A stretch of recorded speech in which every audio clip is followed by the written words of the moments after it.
Nahmaduhu wa nasta'inuhu wa nastaghfiruh wa na'udzu billahi min sururi anfusina wa min sayyiati a'malina may yahdihillahu fala mudilla lahu wa may yudlil fala hadiya lahu. Asyhadu an la ilaha illallah wahdahu la syarika lah wa asyhadu anna Muhammadan abduhu wa rasuluhu la nabiyya ba'da. Wassalatu wassalamu ala rasulillah wa ala alihi wa ashabihi wa mawala. Raditu billahi rabba wa bil islami dina wa bi muhammadin nabiyya wa rasula. Amma ba'du. Hadirin para jamaah salat subuh Masjid Gunung Saridah rahimakumullah yang kami muliakan. Terlebih dahulu marilah kita tidak bosan-bosannya untuk selalu memanjatkan puji syukur kita kehadirat Allah Subhanahu wa taala. Alhamdulillah, di subuh pagi hari ini Allah masih selalu mencurahkan karunia nikmatnya kepada kita yang berbagai macam nikmat-nikmat Allah yang kita peroleh, kita rasakan. Dan ada dari sekian banyak nikmat-nikmat tersebut, satu di antaranya kita masih tetap dikaruniai nikmat berupa kesehatan.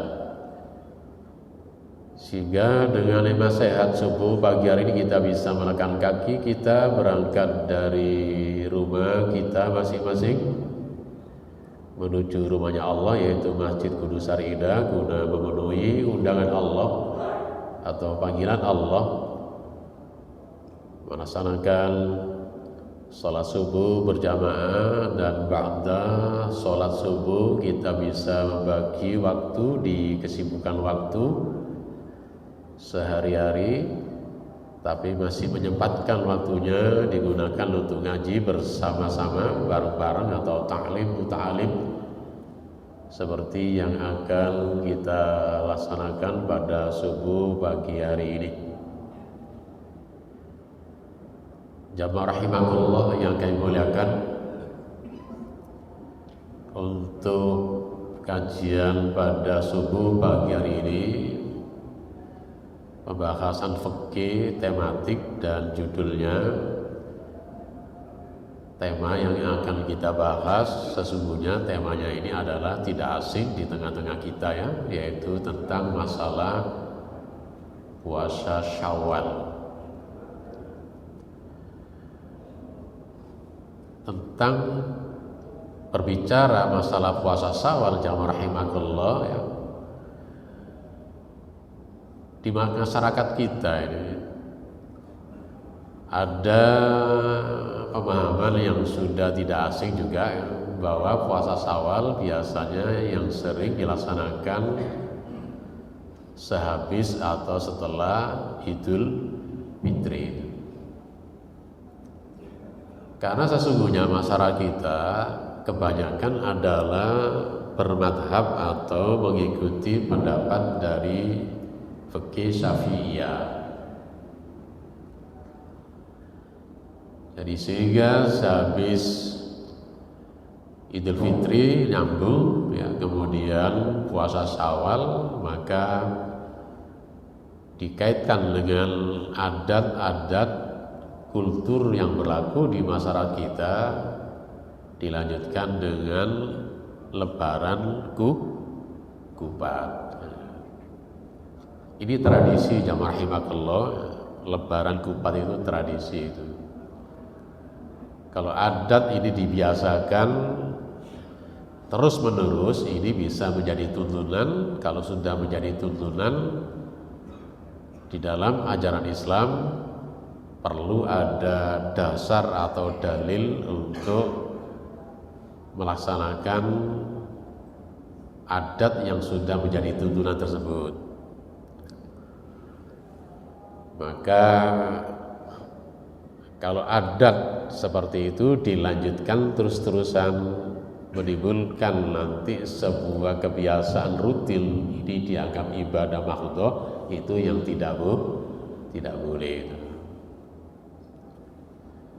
Supaya tidak memberikan kesan bahwa lebaran kupat ini bukan sebuah ritual, sebuah ibadah, maka lebih baik jamaah rahimakumullah ya, mestinya juga ya sekali tempo lah dirubah itu. Dirubah bagaimana? Ya kita misalnya di masyarakat kita ya, dicoba untuk misalnya kupatan dilaksanakan menjelang akhir bulan Syawal. Tapi sekali lagi masyarakat kita ini kan kental ya, identik dengan fikihnya itu fikih Syafi'iyah itu. Memang di dalam fikih Syafi'iyah jamaah rahimakumullah, termasuk Imam Syafi'i sendiri menganjurkan afdolnya puasa Syawal itu adalah langsung. Nanti akan kita bahas bagaimana pembahasan tentang masalah pandangan ulama-ulama, karena sesungguhnya pembahasan fikih itu memang tidak bisa lepas adanya perbedaan pandangan atau khilafiyah. Baik, jamaah rahimakumullah, kita akan mulai di sini pembahasannya ya. Dan sekali lagi puasa Syawal tidak asing dengan kita, maka pembahasan yang demikian anggaplah sebagai hal penguatan atau semacam refreshing kembali ingatan kita tentang masalah puasa sunnah di bulan Syawal itu. Sesungguhnya jamaah rahimakumullah, mengulang-ulang misalnya sebuah tema ini sesungguhnya adalah sama halnya ketika kita membaca firman Allah di dalam Al-Quran. Kadang-kadang kita menemukan surat itu diulang-ulang, ada yang 3 kali, ada yang 5 kali, ada yang 10 kali, bahkan ada yang diulang-ulang sampai 30 kali. Misalnya kalau panjenengan baca surat Ar-Rahman, di sana Allah mengulangkan kalimat fabi ayyi ala'i rabbikuma tukadziban, diulang berkali-kali. Kenapa begitu jamaah rahimakumullah? Kalau mengaji masalah balaghah, artinya Allah mengulangkan tersebut perlu ada penegasan, ditegaskan, karena sifat manusia itu adalah semuanya manusia itu adalah punya sifat kelemahan-kelemahan, memiliki sifat diantaranya lali, lupa. Itu manusiawi. Kalau kita tidak bisa lupa jamaah rahimakumullah, kita nggak bisa tidur. Ini kabeh itu nggak akan bisa tidur, karena kita bisa lupa maka kita bisa tidur, melupakan segala memori yang sudah lama, kemudian dilupakan semuanya, akhirnya kita bisa tidur. Andai kata kalau kita tidak punya sifat lupa jamaah rahimakumullah, kita tidak akan bisa tidur. Ilingono gak turu-turu. Baik jamaah rahimakumullah ya, kita akan memulai tentang masalah pendalilan atau dasar hukumnya itu. Insyaallah kita tidak asing dengan hadis-hadis yang tadi. Hari kita bahas hadisnya itu. Di dalam penelitian kami jamaah rahimakumullah, penelusuran kami, pembahasan masalah hadis-hadis sebagai dasar syariat puasa Syawal dituturkan dari atau diceritakan dari 3 sahabat yang sering kita dengar, di antaranya sahabat dari Abu Ayyub Al-Ansari, di sahabat Ansor, di mana rawi ini adalah yang dipakai semuanya di ahli hadis, termasuk Imam Bukhari, walaupun Imam Bukhari tidak menceritakan, tidak menulis hadis tentang masalah puasa Syawal. Kita baca hadisnya, langsung diambil matanya saja ya. Man, siapa saja soma telah puasa Ramadan, yaitu puasa bulan Ramadan. Summa, kemudian, ini adalah salah satu huruf atof. Huruf atof itu kalau kita ngaji ilmu nahwu jamaah rahimakumullah sekitar ada 21 macam. Satu di antaranya adalah lafadz summa atau huruf summa. Summa ini jamaah rahimakumullah tidak langsung. Ada tempo, bisa mungkin sehari, bisa 2 hari, bisa 3 hari dan macam-macam. Asalkan tetap ya puasa tersebut dilaksanakan pada bulan Syawal. Atba'ahu, diikutinya itu sitan 6, maksudnya 6 hari bil dari Syawalil, yaitu bulan Syawal seperti sekarang ini. Karena adalah kasyamid dahar, puasa seperti itu adalah sebagaimana puasa satu musim. Satu musim lamanya adalah peredaran musim 1 tahun. Hadisnya rawul jamaah, yaitu ahli hadis menceritakan semuanya kecuali yang tidak menceritakan menulis hadis tersebut, di antaranya Imam Al-Bukhari dan Imam An-Nasai.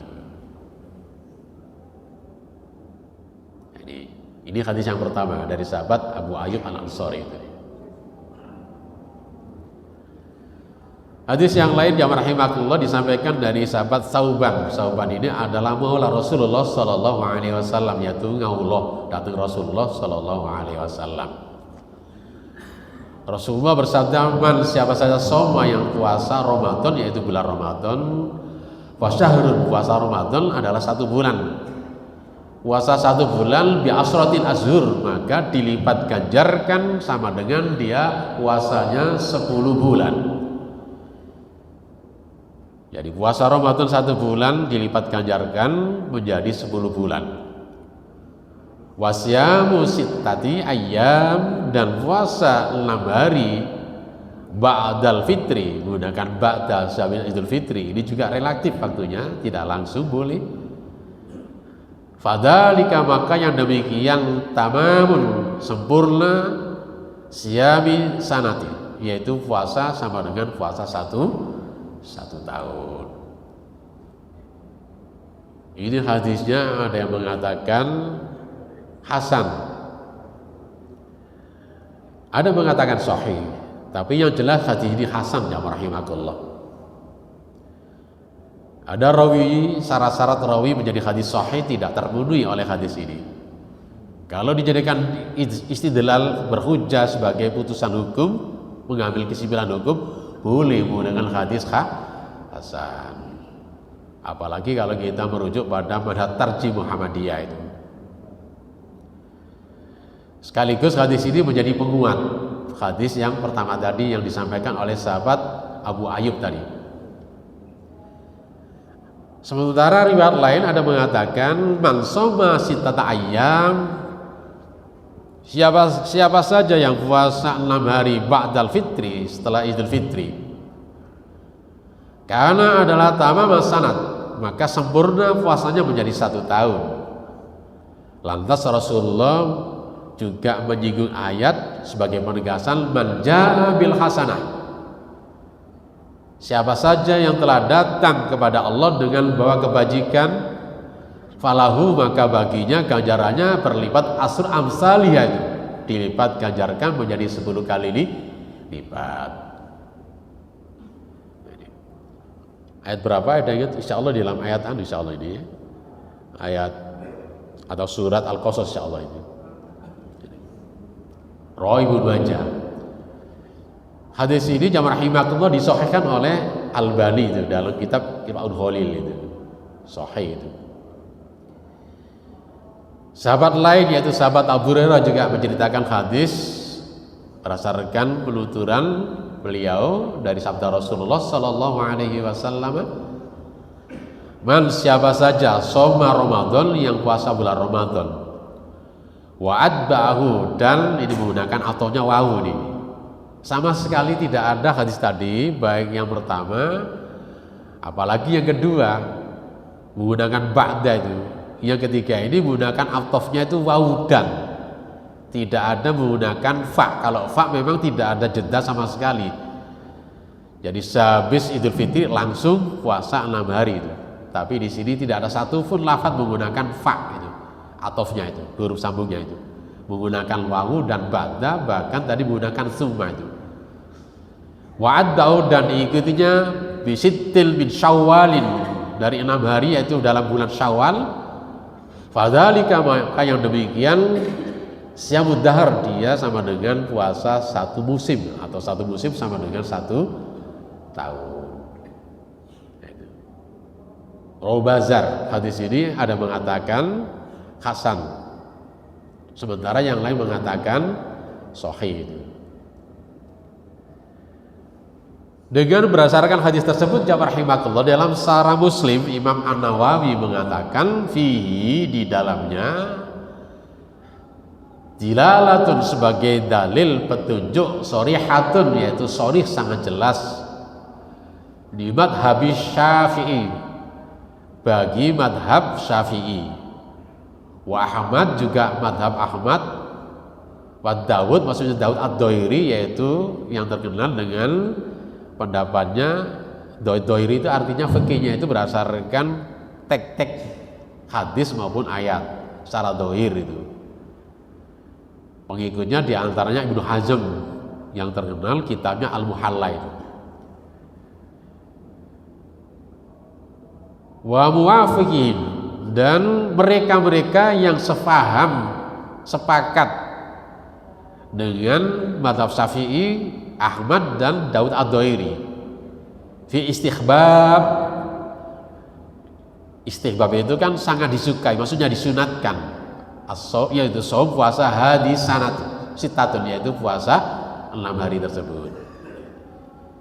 Maksudnya jamaah rahimakumullah, hadis-hadis tersebut yang barusan kita bahas, kita baca tadi sebagai dalil ya, yang sangat jelas dan tegas, disyariatkan tentang puasa 6 hari di bulan Syawal. Dan pendapat tersebut adalah berdasarkan madhab Syafi'i, Ahmad atau Hambaliyah, dan Daud Ad-Doiri, dan ulama-ulama yang sepakat dengan pendapat-pendapat mereka ya.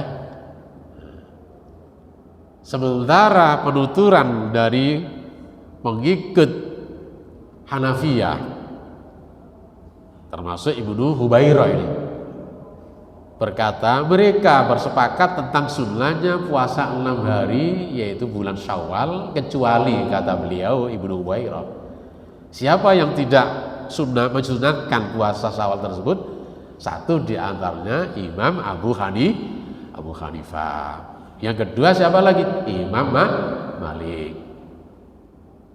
yang mengatakan bahwa hal tersebut adalah makruhah atau dibenci dan tidak disunatkan puasa Syawal.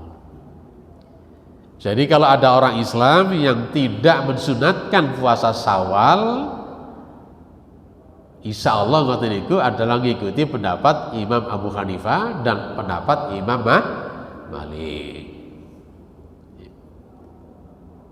Alasan Imam Abu Hanifah dan Imam Malik rahimahumullah, kedua-duanya semoga Allah berikan rahmatnya, berpendapat dibencinya atau dimakruhkan puasa Syawal, tidak disunatkan dengan hujjah argumentasi, kata beliau tadi, agar puasa Syawal ini tidak dianggap sebagai puasa wajib yang harus dikerjakan setelah bulan Ramadan selesai itu. Karena waktu pelaksananya yang sangat dekat dengan puasa Ramadan, itu alasan beliau itu. Jadi alasannya supaya tidak dianggap puasa wajib. Namanya urutan bulan, otomatis bulan itu 12 bulan Hijriah, kalender Islam. Sehabis Ramadan otomatis bulan Syawal. Nah kalau misalnya puasa Syawal diabaikan karena berdekatan dengan Ramadan, logikanya memang tidak ada puasa. Tidak ada puasa Syawal. Maka di sana dianggap dimakruhkan, dibenci itu. Yang menarik jamaah rahimakumullah, mari kita dengar ulasan dari ulama, di antaranya ulama ahli hadis ya, pensarah kitab Imam Tirmidzi, di antaranya Al-Allamah Al-Mabakuri. Kalau Al-Allamah itu adalah Al-Mabakuri itu ada ulama-ulama yang dilahirkan di daerah India, kota mana itu? Rata-rata di sana dikatakan Al-Mubarak. Di sana ada kota yang penduduknya adalah Islam, banyak mayoritas adalah dulu didirikan oleh Al-Mubarak, sehingga di sana disebut kotanya Al-Mabaruk, Al-Mabaruki. Kalau Al-Alama ini adalah melekat nama pada ulama pensara kitab Sunan Tirmidzi. Kalau misalnya Syaifur Rahman Al-Mabakhuri, bukan, itu termasuk ulama di antaranya penulis sejarah riwayat Rasulullah itu. Beliau berkata, kata beliau ini, pendapat yang menyatakan dibencinya atau makruh puasa 6 hari bulan Syawal, yang kata beliau ini ya, merupakan pendapat yang batil, kata beliau, dan bertentangan dengan batil hadis sahih itu. Oleh karena itu, jumhur atau mayoritas ulama Hanafiyah sendiri ya, artinya ada ulama pengikut Hanafiyah punya pendapat yang beda dengan pendapat Imam Hanafi ya, bahwa puasa 6 Syawal tersebut adalah dibolehkan, tidak mengapa, atau diantaranya ya juz dibolehkan ya. Dibolehkan. Selain diantaranya Abu Thohir ini adalah pengikut setia Imam Abu Hanifah, Abu Yusuf ini. Ibnu Humam ini termasuk ulama pengikut madhab Hambaliyah itu berkata, puasa 6 hari di bulan Syawal menurut Abu Hanifah dan Abu Yusuf ini makruh, dibenci. Tetapi ulama Hanafiyah sendiri berpendapat ya, bahwa itu tidak mengapa, la ba'sa, tidak apa-apa, boleh itu. Ada keterangan yang sangat baik tentang sebab pendapat Imam Malik tersebut ya, yang diulas panjang lebar oleh pengikut Malik sendiri, termasuk Ibnu Abdul Bar. Ini ulama yang fanatik terhadap madhab Maliki, seorang ulama kelahiran di Eropa, Kurdova ya, yang besara kitab Al-Muwatta, namanya kitab Tamhid Al-Muwatta itu. Pesara itu, Muwatta itu kan kitabnya Imam Malik itu. Beliau mengatakan begini, penelitian beliau itu, madhab Malik dan pesara kitab Muwatta karya Imam Malik, sesungguhnya kata beliau, Ibnu Abdul Bar mengatakan ya, hadis ini hadis yang tentang anjuran puasa Syawal belum, kata beliau, belum sampai kepada Imam Malik, kata beliau. Seandainya hadis ini sampai kepada Imam Malik atau kepada beliau, tentu beliau akan berpendapat sunnahnya puasa Syawal, itu kata beliau. Jadi jamaah rahimakumullah, di mazhab Malikiyah sendiri, ulama yang terkenal Ibnu Bar sendiri masih mensunatkan puasa bulan Syawal, walaupun Imam Malik sendiri tidak mensunahkan, memakruhkan. Alasannya ya tadi itu. Tapi kata pengikutnya sendiri, Abdul Bar mengatakan, andai kata hadis ini sampai kepada Imam Malik, maka Imam Malik juga berpendapat sama, bahwa puasa Syawal itu disunatkan. Itu alasannya. Jadi pendapat beliau, Imam Malik belum mendengar ya, belum mendengar tentang masalah puasa, hadis puasa Syawal. Jadi begitu jamaah rahimakumullah. Mari kita dengar pendapat bagaimana Muhammadiyah sendiri ya. Muhammadiyah punya keputusan ini, keputusan kedua di Munas Padang, ada dalam buku tebel gitu iki, ada di sini, ada catatannya, ada di sini, kalau panjenengan lihat di sini ada, lupa halamannya berapa, 300 berapa itu halamannya itu ya. Keputusan di juga Yunto itu adalah ngikuti keputusan dahulu, yaitu pada putusan Tarjih 21 di Klaten tahun 1980 tentang puasa tatawu, yaitu puasa sunnah, disebutkan apabila Anda telah selesai puasa Ramadan, maka berpuasalah 6 hari di bulan Syawal. Maka berpuasanya tadi jamaah rahimakumullah, kalau kita bicara fikihnya adalah dianjurkan. Anjuran bagaimana? Sebagian ya ustadz-ustadz atau kiai-kiai Muhammadiyah mengatakan disunatkan sunnah muakkadah, sebagian mengatakan sunat biasa itu. Tapi tidak ada satupun ya ustadz-ustadz di Muhammadiyah sepanjang pengetahuan kami mengatakan atau guru-guru kami puasa Syawal itu dimakruhkan, tidak ada. Kalau ada yang memakruhkan, ini bertentangan dengan pendapat putusan tarjih ya. Lakukanlah ini juga amar perintah. Sesudah hari raya Idul Fitri itu.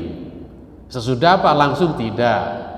Anda lakukan secara berturut-turut, nyambung berturut-turut, atau ini dipisah-pisah juga boleh itu berdasarkan dalil An Abi Ayyub, sama hadisnya tadi, nggak usah kami baca kembali biar tidak mengulang juga waktunya agak pendek ya. Sama dengan hadis tadi yang sudah kami sebutkan ini. Cuma ini ditulis agak lengkap sanadnya ya. Sama dengan tadi itu hadisnya. Hanya 3 hadis saja, ada 2 hadis saja itu. Nah, ini. Lalu kemudian di akhir kalimatnya dalam putusan itu wal itlaqi lafdil hadisi, secara mutlak atau keumuman lafadz hadis al mutaqaddimi yang di depan tadi min ghairi ta'yin, ini disebutkan selain ada rincian-rincian di akhadimah tentang masalah kedua-duanya. Artinya jamaah rahimakumullah, ketika tidak ada dalil secara ta'yin muqayyad mengikat, maka yang berlaku adalah itlaq mutlaknya lafadz hadis secara umum. Maka boleh pilihannya, panjenengan langsung juga boleh, dipisah-pisah juga boleh, diundur juga boleh, bebas jamaah rahimakumullah, sebagaimana pendapat Imam Ahmad. Alasan-alasannya tidak ada kata Imam Ahmad afdolnya itu misalnya langsung atau tidak ada, kecuali kalau ada dalil sharih yang menjelaskan bahwa puasa Syawal itu adalah langsung setelah Idul Fitri, baru itu adalah sangat jelas. Maka melaksanakan puasa Syawal ya setelah Idul Fitri maupun di akhir bulan Syawalnya tadi, pertengahan mungkin barangkali sekarang sudah tanggal pinten, tanggal 9 kalau salah bulan Syawal, tidak ada bedanya sama sekali, sama saja, tidak ada kalimat afdolnya di awal atau yang tidak afdol di akhir Syawal, tidak ada itu. Sekali lagi yang berlaku dalam kalimat tarjih secara mutlak itu berarti am. Ya, kalimat am yang digunakan mutlak itu adalah tidak ada qayyid, tidak ada keterangan-keterangan yang mengikat tentang masalah kapan yang paling afdol. Gitu jamaah rahimakumullah, kalau kita memahami kalimat ini kan bicara masalah usul fikih itu. Kalau ada kalimat mutlak kemudian ditakyid, dibatasi dengan yang takyid terinci, maka yang berlaku bukan kalimat mutlak tapi kalimat pembatasan. Contoh misalnya dalam Al-Quran banyak sekali, satu di antaranya disebutkan tentang masalah pencurian menggunakan kalimatnya mutlak. Asyarik wasyarikatu faqta'u aydiyahuma itu. Asyarik itu adalah pencuri laki-laki, wasyarikah adalah pencuri perempuan. Faqta'u itu dipotong aydiyahuma, tangan keduanya. Kedua bagaimana itu? Dua-dua tangan? Enggak, maksudnya tangan kedua, maksudnya tangan pencuri laki-laki juga dipotong, tangan pencuri perempuan juga sama dipotong. Dipotong bagaimana tangannya? Ini mutlak. Tangan itu punya 2 tangan, apa dua-duanya tangan? Ini mutlak. Nyata niki butuh penjelasan dalil lebih rinci syarat atau takyidnya itu. Maka ditemukan keterangan dalil yang lain dalam penjelasan hadis. Ternyata ditemukan banyak hadis cara pemotongannya adalah bukan dari sini, karena tangan itu dari sini kan tangan itu, tapi diterangkan dipotong dari pergelangan. Itu pun tidak kedua-duanya, ya, dipotong tangan-tangan dulu. Ini penjelasan hadis. Jadi kalimat mutlak, kalau tidak ada qayyid maka berlaku mutlak. Tapi kalau ada qayyid, tidak. Yang qayyid harus digunakan sebagai pembatas yang kalimat mutlak. Itu pun juga dibatasi lagi. Apakah semua pencuri pencuri sedikit dan banyak, tidak.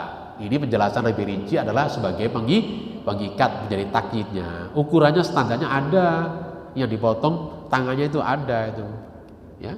Ini sebagai pembatas. Begitulah penjelasan kalimat-kalimat yang digunakan dalam usul fikih. Jadi kalau ada kalimat mutlak, maka kalau tidak ada takyid pembatasan, maka berlakulah kalimat mutlak seperti itu, lafaz mutlak. Itu dulu pendapat dari Tarjih Muhammadiyah.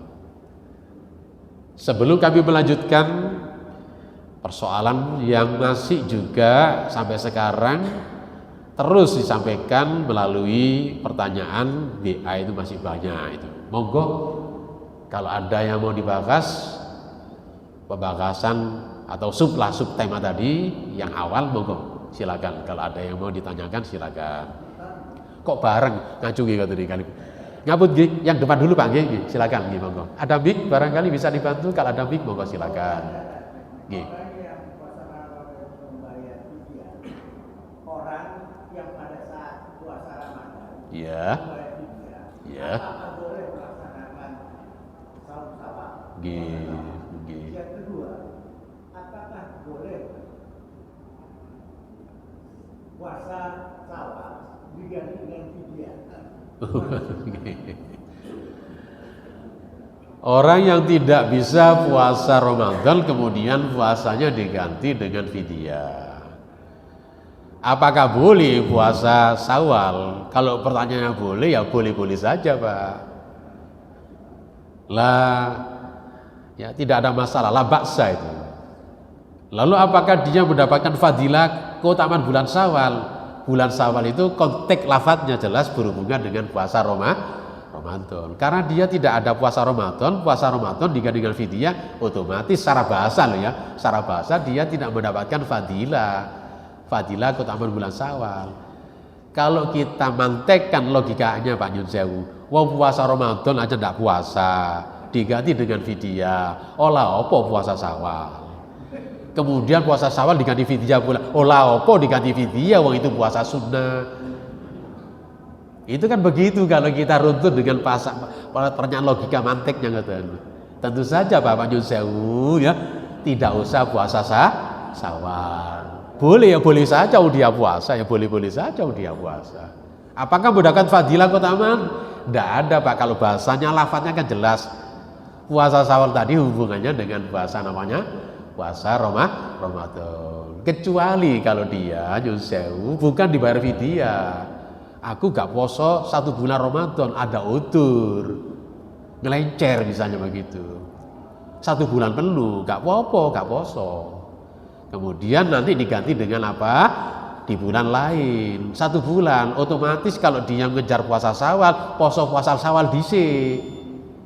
Nanti puasa Ramadan ada niatan diqadha, dibayar setelah bulan Syawal. Ngoten Bapak. Insya Allah masih mendapatkan. Karena apa? Karena niatannya tadi ingin ada niat untuk mengqadha Ramadan di bulan lain selain apa? Bulan Syawal. Otomatis kan 1 bulan Syawal habis. Nggak bisa diqadha dalam bulan Syawal.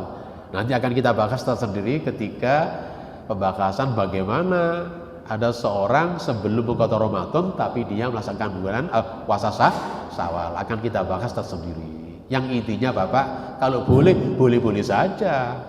Mau puasa sunnah kok boleh-boleh saja. Apakah fadilahnya? Ngoten iki insyaallah boten eta fadilahnya Bapak. Soal pahala, wallahu alam kalau bicara pahala. Insyaallah Allah itu tidak menyia-nyiakan amalan kita.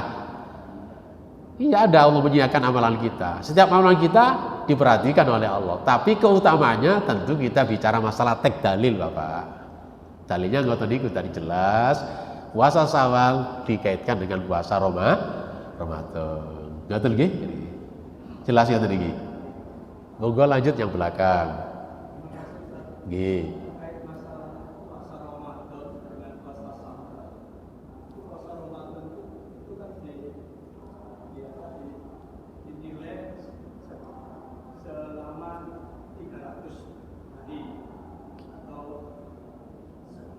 Satu tahun nggih.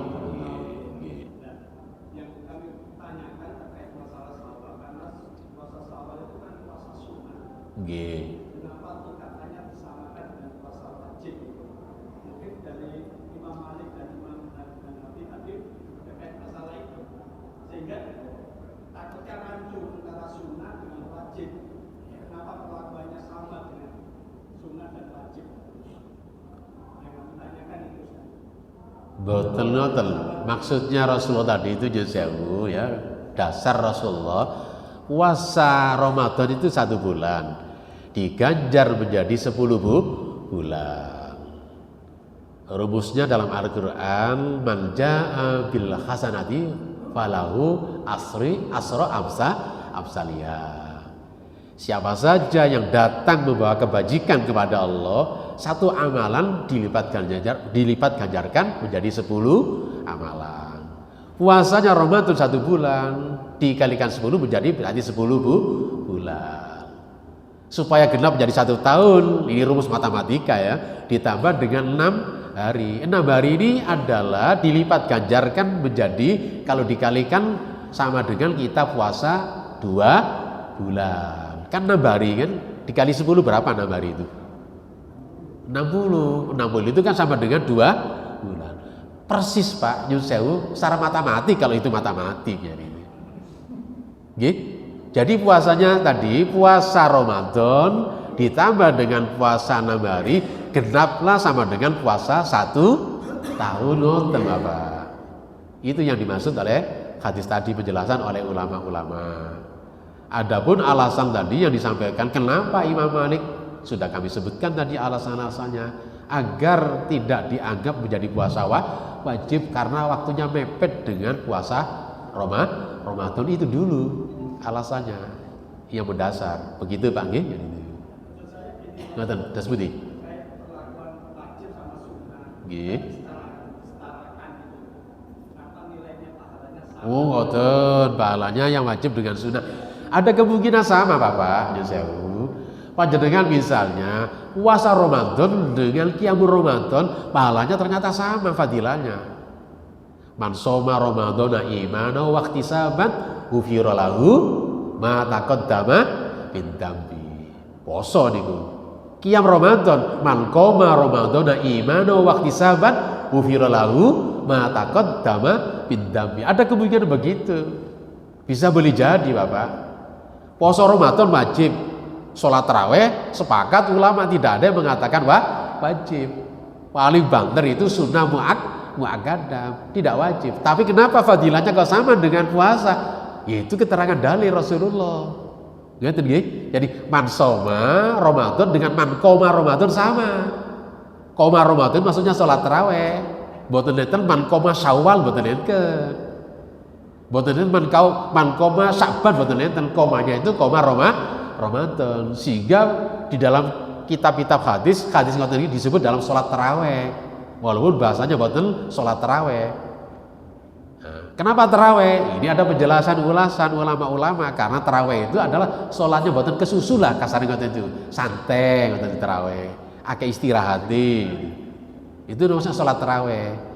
Bulan Ramadan, kalau bulan Ramadan berarti itu sholat taraweh, sholat malam biasa atau tahajud, begitu gitu. Jadi sama fadilahnya antara sholat taraweh dengan puasa Ramadan. Ghufira lahu ma taqaddama min dzambi. Diampuni.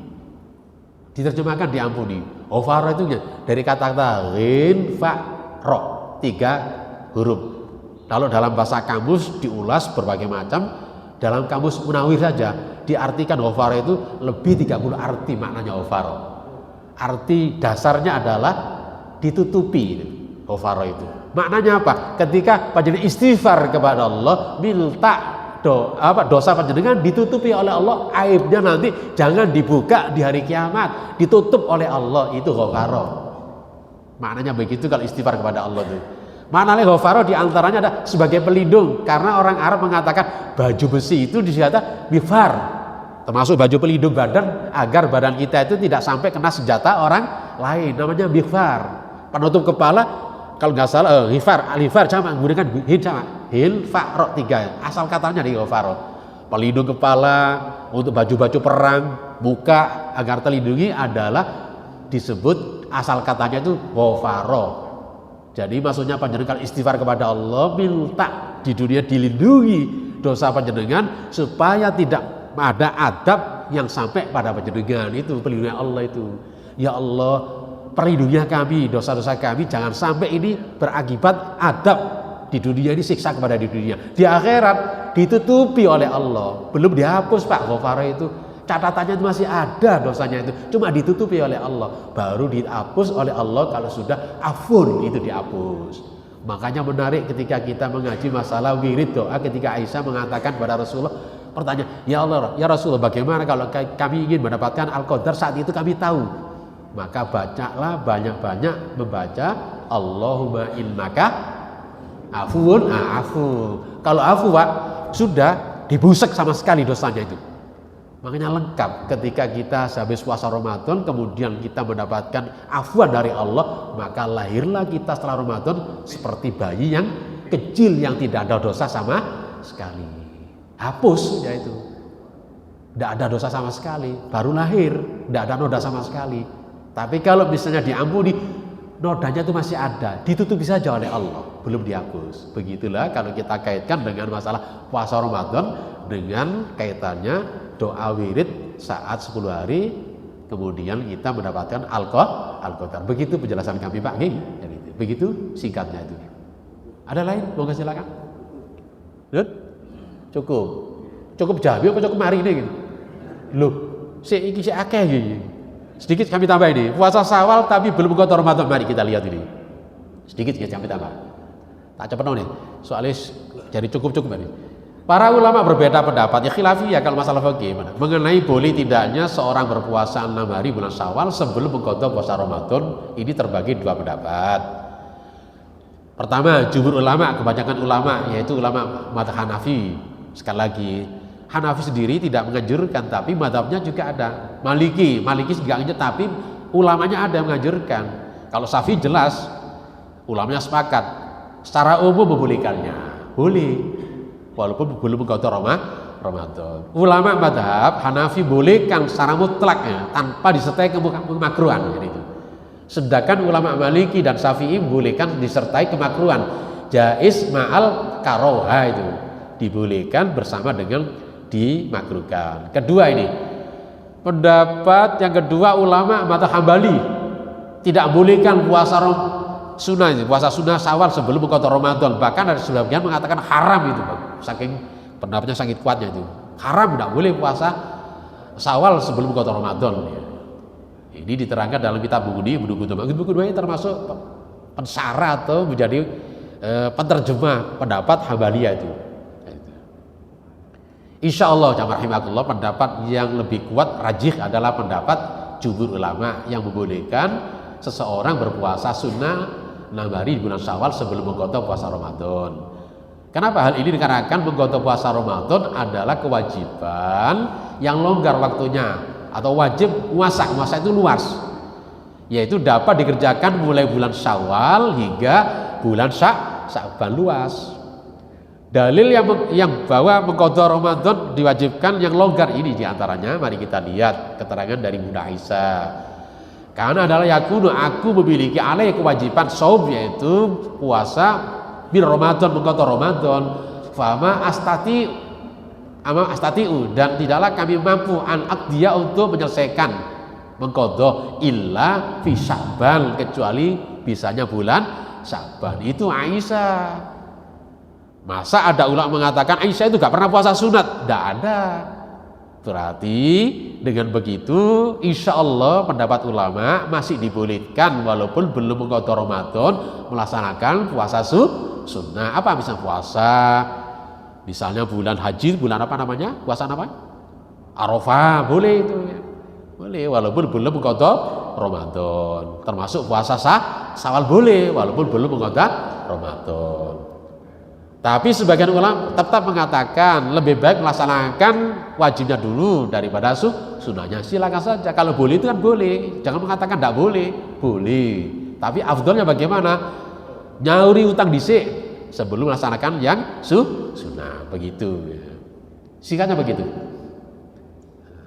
Nah, ini penjelasannya luas sekali. Monggo sampai di sini. Barangkali kalau ada yang mau ditanyakan, monggo silakan. Guru jam 6 kok sesuai. Monggo silakan nggih. Ini, monggo silakan. Nggih. Nggih. Wah, ini ketepaan nih. Nah, ini. Menggabungkan puasa Syawal. Oh, ini ada ini, Ramadan. Nah, masih ini ada. Ngaten nggih, menggabungkan puasa Syawal dengan puasa sunnah lainnya, gitu Pak. Ini. Dan pahalanya insya Allah 2 dapat. Ada kaidah usul fikih mengatakan idza ijtama'ani ibadatan li jinsis sama ini. Ada 2 ibadah, jenis ibadahnya sama, puasa dengan puasa sunat dengan puasa sunat digabung menjadi satu, dapat dua-duanya. Sholat sunnah digabung dengan sholat sunnah ketika waktunya misalnya hanya 2 rakaat saja, misalnya panjenengan datang ke masjid belum sholat qobliyah subuh, kemudian waktunya hanya bisa 2 rakaat saja, panjenengan menggabung qobliyah subuh dengan tahiyatul masjid, dapat dua-duanya. Apa alasannya ngeten? Suatu ketika Rasulullah ditanya para sahabat, ini di sini sudah ada keterangannya itu. Ditanya bagaimana Rasulullah? Saya ini sedekah, dia mengatakan zakat. Kami kasihkan bukan pada orang lain, kerabat saya, tapi dia mustahik, berhak mendapatkan zakat. Bagaimana Rasulullah? Kamu dapatkan 2 kebaikan. Maksudnya bagaimana? Kebaikan yang pertama, kamu tetap melaksanakan kewajiban bayar zakat atau sedekah. Kebaikan kedua apa? Kamu lebih mengakrabkan hubungan silaturahim. Itu baik. Jadi panjenengan misalnya kalau zakat sasarannya lebih baik, sasarkan kepada famili kita terdekat, itu lebih baik. Makanya panjenengan kalau menyerahkan zakat pesan kepada panitia atau amil, nanti tolong ini ada punya panitia, ada punya saudara dekat, miskin dia, serahkan kepada panitia. Tolong nanti diperhatikan. Itu bagus pesan ngoten niku. Kalau panitia bisa menjangkau, monggo dilaksanakan karena dia ingin memperoleh 2 kebajikan. Boleh Bapak ngoten. Sikat sampun jelas ya. Boleh misalnya puasa Syawal digabung dengan puasa Senin, Kamis, ya ngoten. Puasa Syawal digabung dengan puasa ayam. Ngoten. Cukup nggih? Sampai di sini jamaah rahimakumullah untuk kajian pagi hari, mudah-mudahan yang sedikit ini paling tidak bisa sedikit menambah ilmu, memberikan pencerahan pada kita atau memberikan penguatan kita terhadap syariat puasa Syawal yang kalau sudah bicara fikih jamaah rahimakumullah tidak lepas adanya khilafiyah karena kita punya pedoman putusan tarjih, tentu kita harus mengindahkan menghormati putusan tarjih Muhammadiyah tetap menganjurkan puasa Syawal walaupun tidak secara langsung, boleh dipisah-pisah atau dilaksanakan semampu kita, kelonggaran kita. Apalagi kita punya adat kebiasaan sehabis Ramadan selesai Idul Fitri biasanya digunakan kunjung. Tidak apa-apa, itu adat kok. Adat tidak apa-apa saja dilaksanakan, asalkan jangan dikatakan itu ibadah. Ibadahnya ada tadi takobbalahum itu adalah di kalangan sahabat sehabis sholat itu, ya sehabis sholat langsung takobbalahum. Jawabannya apa? Takobbalahum sama, takobbalahum itu juga takobbalahum itu adalah kebiasaan sahabat. Kalau sehabis itu kami belum menemukan dalil. Makanya dalam saraf Bukhari Ibnu Hajar Asqalani mengatakan syariatnya itu sehabis sholat langsung takobbalallahu minkum, kemudian yang mendengar bagaimana? Juga sama namanya takobbalallahu minna wa minkum. Bukan takobal yakari, bukan. Jadi takobbalallahu juga sama takobbalallahu minna wa minkum. Atau takobal mika itu boleh. Bila begitu juga boleh itu. Itu amalnya Rasulullah, tidak amalan sahabat, tapi Rasulullah masih hidup. Artinya sunnah tersebut masih diakui kebenarannya. Kalau bicara hadis mauquf bi hukumil marfu. Mauquf tapi hukumnya marfu. Kenapa? Karena Rasulullah masih hidup. Rasulullah mengiyakan. Begitu dulu penjelasan kami. Demikian. Kami mohon maaf apabila ada khilaf. Sebagai manusia biasa tentu banyak salahnya, maka kami mohon maaf yang sebesar-besarnya. Akhirnya billahi taufik walhidayah. Assalamualaikum warahmatullahi wabarakatuh.